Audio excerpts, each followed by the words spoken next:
الرحيم. بسم الله الذي لا يضر مع اسمه شيء في الأرض ولا في السماء وهو السميع العليم. سبحانك لا علم لنا إلا ما علمتنا إنك أنت العليم الحكيم. الحمد لله، الحمد لله الأحد، والصلاة والسلام على من في السماء اسمه أحمد وفي الأرض اسمه محمد وعلى آله وصحبه إلى يوم المعاد. اللهم صل وسلم على سيدنا محمد البشير المبشر علينا وعليكم بما قال الله تعالى في القرآن الكريم: كنتم خير أمة أخرجت للناس تأمرون بالمعروف وتنهون عن المنكر. اللهم صل وسلم على نور الأنوار وسر الأسرار وترياك الأخيار ومفتاح باب اليسر سيدنا ومولانا محمد المختار وآله الأدهار وأصحابه الأخيار عدد نعمه وإفضاله. وبعد. Yang saya hormati, yang saya ta'zimi, serta yang sangat saya muliakan para alim ulama, para habaib, para kiai-kiai, para asatidah, para tokoh masyarakat, para aparat pemerintah. Wabil khusus akhussu bidzikri Al-Habib Taufik bin Syihad yang duduk di tengah-tengah kita, Al-Habib Saleh bin Aqil. Semoga dengan duduknya anak cucu baginda Nabi besar Muhammad menjadi sebab hadirnya kakeknya Sayyidina Rasulullah SAW. Amin ya Rabbal. Dan yang saya hormati, yang saya ta'zimi, serta yang sangat saya muliakan, Kiai Mukhtar Hashim dan juga Kiai Nuruddin Saleh, Kiai Mansur Ali dan juga Kiai Mansur Fauzi, Kiai Salahuddin, Kiai Jawari Muntaha, Kiai Fairuz Jawahir Ali, Kiai Wadudullah beserta kiai-kiai lainnya. Kita doakan semoga guru-guru kita, kiai-kiai kita, ulama-ulama kita dipanjangkan umurnya oleh Allah, diberikan kesehatan oleh Allah, dimudahkan langkah dakwahnya. Amin ya Rabbal. Dan tak lupa pula saudara yang saya hormati, yang saya ta'zimi, itu sahibul hajah beserta ketua panitia beserta seluruh anggotanya. Dan salam penghormatan saya paling khusus pada siang hari ini saya haturkan kepada bapak-bapak, ibu-ibu, pemuda-pemudi umat Sayyiduna Muhammad sallallahu alaihi wasallam. Sebelum saya mulai mau'idhah singkat pada siang hari ini, terlebih dahulu saya minta maaf, mohon maaf sebesar-besarnya wabil khusus kepada para kiai yang duduk di tengah-tengah kita. Banyak yang lebih alim, lebih pintar dari saya saudara. Saya merasa tidak pantas untuk menyampaikan mau'idhah di siang hari ini. Dan saya mohon maaf kepada hadirin hadirat berkhusus sahibul bait. Pada siang hari ini saya tidak bisa berlama-lama untuk menyampaikan mau'idhul hasanah. Semoga yang sedikit ini menjadi ilmu yang barakah. Amin ya Rabbal.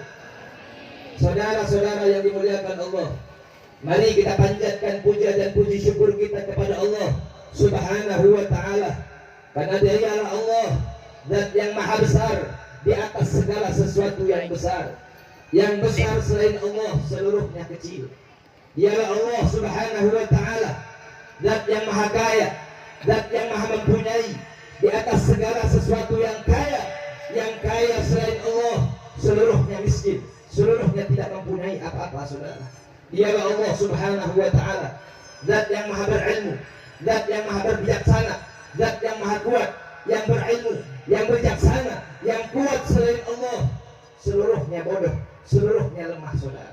Dialah Allah Subhanahu wa ta'ala yang mana pada siang hari ini mengumpulkan saya dan kalian di majlis-majlis yang barakah ini, majlis-majlis yang mulia ini.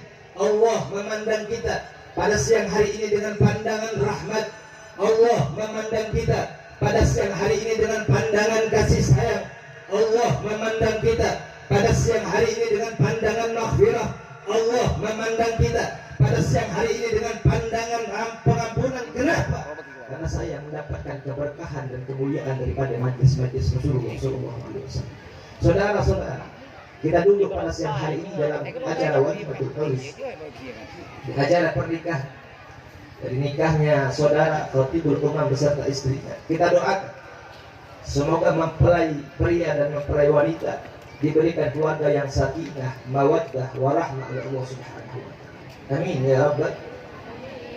Qala Rasul, bersabda Rasulullah sallallahu alaihi wasallam, "An-nikah sunnatul anbiya wa syi'arul awliya wa jannatul atqiya." Nikah kata Nabi, nikah kata Rasul adalah sunnahnya para nabi, sunnahnya para rasul, termasuk sunnah Sayyiduna Muhammad sallallahu alaihi wasallam. Saking tegasnya Nabi Muhammad mengingatkan kita, saking tegasnya Nabi Muhammad memperingatkan sunnahnya, sehingga beliau bersabda, "An-nikah sunnati, faman raghiba an sunnati falaysa minni." Nikah itu sunnahku kata Nabi, nikah itu tabiatku, nikah itu sunnahku. Siapa orang yang membenci, tidak suka, tidak senang dengan sunnahku kata Nabi, falaysa minni, maka dia bukan dari golonganku kata baginda Nabi besar Muhammad sallallahu alaihi wasallam. Wa syi'arul awliya, dan nikah juga syiarnya para wali, syiarnya para ulama saleh, yang mana dulu ulama saleh menikahi anak kerajaan-kerajaan untuk menegakkan agama Allah Subhanahu wa taala. Wa jannatul atqiya, nikah adalah benteng penghalang yang kuat bagi kita. Penghalang dari apa? Benteng dari apa? Benteng penghalang daripada hawa nafsu dan syahwat, saudara. Karena hawa nafsu dan syahwat adalah musuh terbesar kita. Hawa nafsu dan syahwat adalah musuh terbesar umat manusia. Yang mana Nabi Muhammad SAW pulang dari peperangan, beliau berkata kepada sahabatnya, "Ya ashabi, raja'na min jihadil asghar ila jihadil akbar." Wahai sahabat, kita pulang dari perjuangan yang kecil menuju perjuangan yang besar. Wahai sahabat, kita pulang dari perperangan yang kecil menuju perperangan yang besar. Sahabatku, kita pulang dari pengorbanan perjuangan jihad musuh yang kecil melawan jihad pengorbanan jihad musuh yang besar. Ada musuh yang lebih besar. Maka sahabat bertanya kepada Rasul. Sahabat bertanya kepada Rasulullah, "Ya Rasul, apa yang engkau maksud dengan jihad yang besar? Apa yang engkau maksud dengan perjuangan yang besar? Apa yang engkau maksud wahai Rasul dengan pengorbanan yang besar? Bukankah perperangan barusan menghabiskan ribuan nyawa sahabat mati bersimbah darah di perperangan wahai Nabi? Maka perperangan mana? Jihad mana? Pengorbanan mana wahai Nabi yang lebih besar daripada perperangan ini?" Kata Rasul sallallahu alaihi wasallam, "Wahai sahabatku, ada jihad yang lebih besar. Ada jihad yang lebih besar, pengorbanan yang lebih besar, perperangan yang lebih besar, yang lebih besar. Yang kalian jihadi itu lebih mengerikan daripada iblis. Yang kalian jihadi lebih mengerikan daripada orang kafir," kata Nabi. Apa itu? Melawan hawa nafsu dan syahwat. Karena jihadnya kalian memerangi hawa nafsu dan syahwat, kata Nabi, adalah jihad yang paling mulia di sisi Allah. Perperangan kalian memerangi hawa nafsu dan syahwat adalah perperangan yang paling mulia di sisi Allah Subhanahu wa taala. Makanya saudara, Nabi Muhammad bersabda, "Ya ma'syaras syabab, man istata'a minkum al-ba'a falyatazawwaj." Nabi Muhammad bersabda, "Wahai anak muda, bagi kalian yang sanggup untuk menikah, menikahlah," kata Rasulullah. "Falyatazawwaj." Kenapa? Fa innahu aghaddu lil basar. Nikah adalah menjaga daripada pandangan kita, menjaga pandangan kita dari hal-hal yang haram, hal-hal yang dimurkai Allah Subhanahu wa taala. Wa ahsanu lil farji, dan menjaga kalian punya kemaluan dari hal-hal yang dimurkai Allah, dari hal-hal yang diharamkan Allah. Fa in lam yastati, jika kalian tidak sanggup, kalian tidak mampu, kata Nabi, untuk menikah, maka fa'alaihi bisawm, maka berpuasalah kalian. Kenapa saudara? Kenapa harus berpuasa? Kenapa tidak haji? Kenapa tidak zikir? Kenapa tidak sholat? Kenapa tidak amal-amal soleh lainnya? Kenapa kalian yang tidak sanggup menikah maka berpuasa? Karena hanya berpuasa, saudara, yang dapat menundukkan hawa nafsu dan syahwat. Hanya puasa yang akan menghinakan, merendahkan, menundukkan hawa nafsu yang syahwat yang ada di tubuh kita, saudara. Kalian tahu di dalam kitabnya Imam Haddad, beliau mengisahkan Allah Subhanahu wa Ta'ala menciptakan akal dan nafsu itu berbarengan, saudara. Allah menciptakan kita punya akal dengan kita punya nafsu itu berbarengan. Tak kalau Allah ciptakan akal, Allah bertanya kepada akal, ya akal, man ana wa man anta, wahai akal, siapa aku, siapa engkau? Maka akal menjawab, ya Rabb, anta Rabbi wa ana abduk, antal khaliq wa ana makhluk. Wahai Allah, wahai Tuhanku, engkaulah penciptaku dan akulah adalah hambamu. Engkau penciptaku dan aku adalah makhlukmu. Dan akal diciptakan Allah, akal langsung mengakui, akal langsung menyetujui bahwa Allah sebagai Tuhannya, saudara. Tapi tak kala Allah ciptakan nafsu, Allah ciptakan syahwat. Setelah Allah ciptakan, Allah tanya kepada nafsu, Allah tanya kepada syahwat, ya nafas, ya nafs, ya syahwat, man ana wa man anta, wahai syahwat, siapa aku, siapa engkau? Maka syahwat menjawab, ana, anta. Ya Allah, aku ya aku, engkau ya engkau. Enggak ada hubungan aku di antaraku dan engkau. Maka Allah murka, Allah marah, Allah perintahkan malaikat, wahai malaikat, hajamkan syahwat, hajamkan nafsu ke dalam neraka jahanam selama ribuan tahun. Allah akhirnya malaikat ambil itu nafsu, dimasukkan ke neraka jahanam, dimasukkan neraka yang panas, saudara, selama ribuan tahun. Setelah ribuan tahun berlalu, dipanggil itu akal, dipanggil itu malaikat untuk mengangkat hawa nafsu dan syahwat. Dihadapkan lagi kepada Allah setelah ribuan tahun disiksa, diadab di neraka jahanam, di neraka yang panas. Allah bertanya kepada nafsu, wahai nafsu, man ana wa man anta, wahai nafsu, siapa aku, siapa engkau? Nafsu menjawab, saudara, ana, anta ya Allah, aku ya aku, engkau ya engkau. Tidak ada hubungan di antara diriku dan engkau ya Allah. Membangkangnya nafsu kepada Allah Subhanahu wa Ta'ala. Kalian lihat, nafsu membangkang kepada Allah Subhanahu wa Ta'ala. Allah murka, Allah perintahkan malaikat masukkan nafsu ke dalam neraka Narsalat, neraka yang dingin, neraka yang es, saudara. Diambil itu nafsu, dimasukkan neraka yang panas, neraka yang sejuk, di neraka yang dingin selama ribuan tahun. Allah adab nafsu, Allah siksa nafsu di neraka yang dingin. Setelah ribuan tahun berlalu, saudara, setelah ribuan tahun berlalu, Allah perintahkan malaikat untuk mengangkat itu nafsu.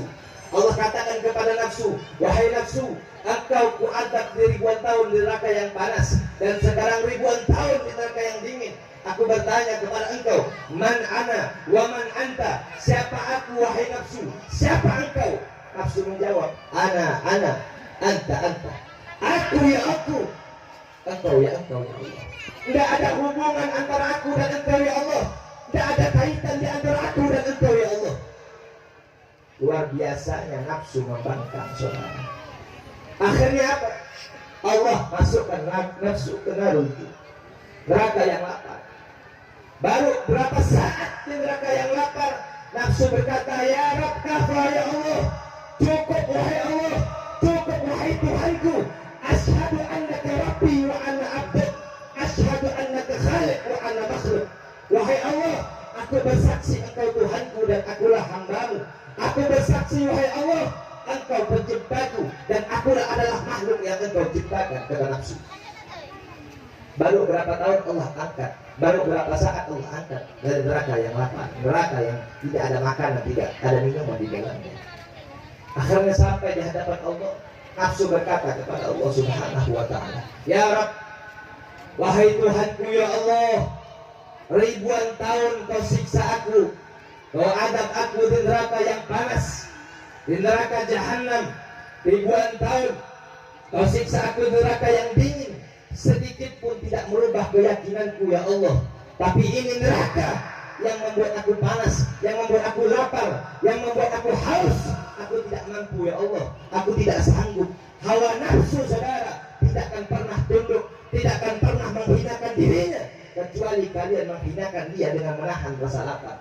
Makanya anak-anak muda Yang belum menikah, kata Rasul, berpuasalah kalian. Hinakan kalian punya nafsu, tundukkan kalian punya nafsu. Makanya ulama-ulama dulu, para aslafun saleh, beliau menundukkan nafsu mereka dengan menahan rasa lapar dan menahan rasa haus. Salah satu contoh baginda Sayyidina Muhammad sallallahu alaihi wasallam, bagaimana Nabi tatkala dibawakan oleh sahabatnya Harisah sebuah gandum, sebuah bubur, dibawakan oleh sahabat kepada Nabi. Nabi berkata, wahai sahabatku, bawakan ini Harisah, bawakan ini gandum kepada putriku Fatimah, karena putriku Fatimah satu hari satu malam belum makan. Putriku Fatimah satu hari satu malam belum masuk makanan dalam perutnya. Akhirnya sahabat membawakan Harisah gandum tersebut kepada putrinya Nabi Sayyidatina Fatimah Zahra.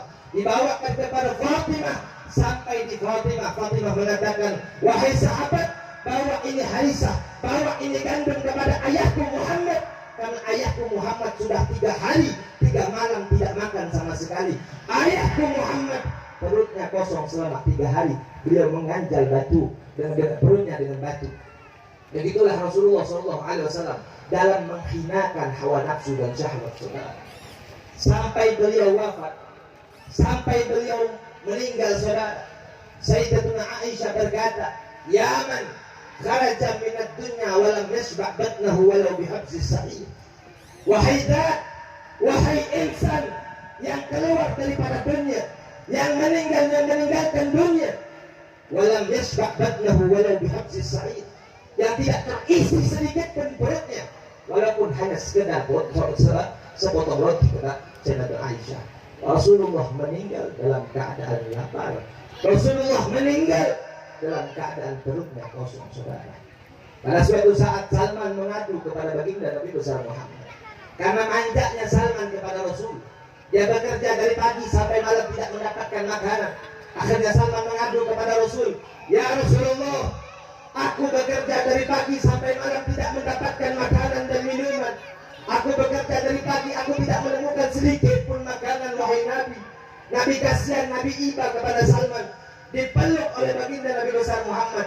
Sikunya Salman bersentuhan dengan lambung baginda Nabi besar Muhammad. Terdengar bunyi batu, saudara. Terdengar bunyi gesekan batu. Dipegang oleh Salman. Wahai Nabi, kenapa ada batu di perutmu? Inilah Nabimu, wahai Salman. Inilah Rasulmu, wahai Salman. Sudah 3 hari 3 malam aku tidak makan. Sudah 3 hari 3 malam aku tidak minum. Bagaimana Rasulullah menundukkan hawa nafsunya, saudara. Orang yang dilindungi oleh Allah, orang yang dijamin oleh Allah, orang yang dimaksum oleh Allah Subhanahu wa ta'ala, menahan perutnya, menahan laparnya selama 3 hari hanya untuk menundukkan hawa nafsu dan syahwat. Kalian lihat bagaimana Al-Imam Al-Habib Hasan bin Saleh Al-Bahar, beliau dalam kitab Hilyatus Sufya dikisahkan bahwa beliau 7 bulan, saudara, berturut-turut beliau tidak makan, beliau tidak minum, beliau tidak tidur, beliau tazkiyatul qulub, tazkiyatun nafas, untuk merendahkan beliau punya nafsu, saudara. Al-Habib Abdullah bin Abu Bakar Al-Idrus, beliau di umur 7 tahun, saudara, puasa 2 tahun berturut-turut dan tidak berbuka kecuali hanya dengan 2 biji kurma. Berarti setiap tahun beliau hanya buka dengan 1 biji kurma, saudara. Setiap tahun hanya dengan 1 biji kurma. Itulah yang beliau buka, buat untuk buka, buat untuk sahur, 1 biji kurma. Di umur 10 tahun beliau puasa 4 tahun berturut-turut dan tidak buka kecuali hanya dengan 4 biji kurma, saudara. Berarti setiap tahun beliau berpuasa hanya berbuka dan bersahur dengan 1 biji kurma. Itulah keadaan ulama-ulama terdahulu, keadaan aslafun saleh dalam menundukkan hawa nafsu.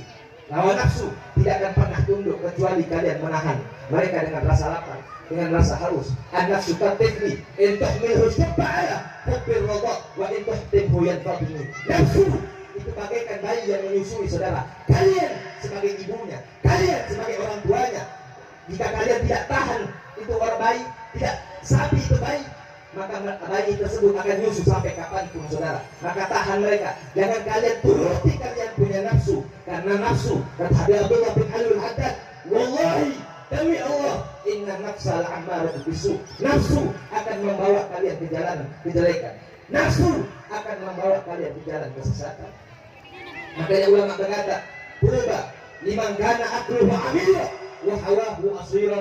Fawailun liman kana aqluhu asira wa hawahu amira. Beruntung mereka, bahagia mereka yang mana mereka punya akal, mereka punya otak menjadi raja di anggota tubuh mereka. Wa hawahu asira, dan nafsu mereka dijadikan budak. Fawailun, maka sungguh celaka, sungguh binasa liman kana aqluhu asira, yang mana akal posisinya menjadi budak di anggota tubuhnya. Wa hawahu amira, sedangkan nafsu menjadi raja. Bahwa banyak saudara, kalian lihat orang-orang zaman sekarang mengedepankan nafsu daripada akalnya saudara. Mereka sibuk dengan dunia, mereka sibuk dengan harta, mencari sesuatu hal-hal yang bakal fana, yang bakal hancur, yang bakal celaka. Qala Rasul, ad-dunya mal'unah, mal'unun ma fiha illa dzikrullah. Dunia terlaknat, dunia terkutuk, dunia terhinakan kata Nabi. Dunia itu bejat, dunia itu biadab, illa wa ma fiha, dan apa-apa hal-hal di dalamnya, illa dzikrullah, kecuali orang yang hatinya bersambung kepada Allah, orang yang hatinya bersambung kepada Allah, berhubungan kepada Allah, hatinya selalu mengingat Allah, hatinya selalu mengingat Allah Subhanahu wa taala, hatinya selalu berzikir kepada Allah, hatinya mencintai Allah Subhanahu wa taala, dan lisannya basah dengan tasbih, lisannya basah dengan zikir, lisannya basah dengan tahmid, takbir kepada Allah Subhanahu wa taala. Lisan mereka basah dengan membaca sholawat. Hanya orang-orang golongan tersebut yang selamat di dunia dan akhirat. Golongan tersebut yang mulia di sisi Allah Subhanahu wa taala. Selain daripada itu saudara,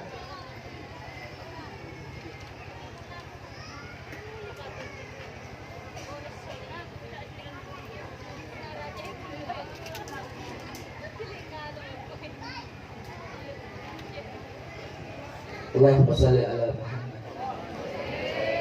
Lanjut apa punten? Lanjut apa punten? Semangat sama. Panas kan, semangat. Allahumma shalli ala Muhammad. Insyaallah masyarakat desa terusan kita min ahlil jannah. Amin. Karena taman-taman surga adalah majlis-majlis ilmu Allah Subhanahu. Orang yang betah di taman surga Allah akan betah masuk ke surga Allah Subhanahu wa ta'ala. Amin ya rabbal alamin. Lanjut. Allahumma shalli ala Muhammad. Rasulullah berkata, au aliman, atau mereka orang alim, para orang soleh, para kiai-kiai, para ustad-ustad, au muta'alliman, atau orang-orang yang menuntut ilmu di pondok-pondok pesantren, di madrasah-madrasah. Hanya mereka golongan-golongan yang selamat di dunia dan akhirat. Hanya golongan mereka yang tidak celaka di dunia dan akhirat. Golongan mereka yang mulia di dunia dan akhirat. Selain daripada itu saudara, selain daripada itu, yang sibuk dengan harta, sibuk dengan jabatan, sibuk dengan pangkat, sibuk dengan bisnis, sibuk dengan pekerjaan, seluruhnya masuk dalam kata al-mal'un yang dikatakan oleh baginda Nabi besar Muhammad SAW. Allah menciptakan manusia, Allah menciptakan makhluk. Ada tiga saudara. Manusia Allah ciptakan dalam keadaan sempurna, sesempurna mungkin saudara. Allah ciptakan malaikat, Allah ciptakan malaikat, Allah beri malaikat akal, tidak Allah beri malaikat nafsu. Allah ciptakan hewan, binatang saudara. Hewan Allah berikan nafsu, hewan Allah berikan syahwat, tapi tidak Allah berikan akal saudara. Manusia Allah ciptakan sempurna. Apa-apa yang tidak dipunyai malaikat, manusia punya. Apa-apa yang tidak dipunyai hewan binatang, manusia punya. Malaikat tidak punya nafsu, kita sebagai manusia punya saudara. Hewan tidak punya akal, kita sebagai manusia punya. Maka siapapun dari kita saudara yang mana akal lebih unggul, akal merajai nafsunya, maka kita lebih mulia daripada malaikat. Dan barang siapa dari kita yang nafsunya menjadi raja, maka nafsu tersebut, maka orang tersebut lebih hina daripada hewan saudara.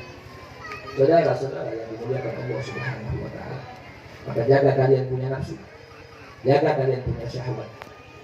Karena nafsu dan syahwat adalah musuh terbesar umat Islam, musuh terbesar manusia. Nafsu dan syahwat, nafsu dan syahwat saudara akan menipu kita dengan berbagai cara. Jangan pernah kalian merasa aman daripada hawa nafsu dan syahwat. Al-Habib Abdullah bin Ali Al-Haddad berkata, tawakkal nafsaka la ta'man ghawailah, fa inna nafsa akhbasu min syaitan.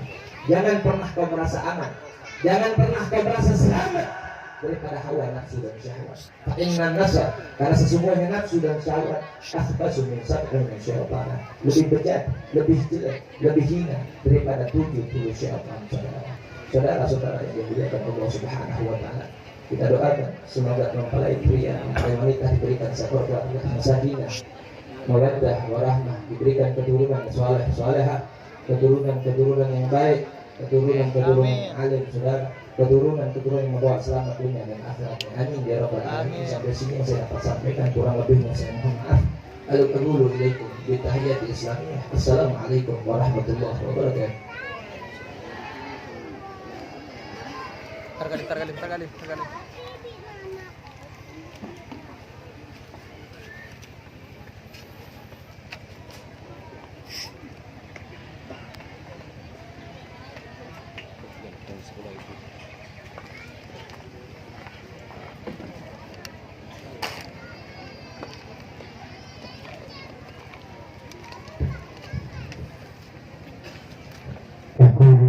Syukran jazilah. Demikian anggota hasanah terakhir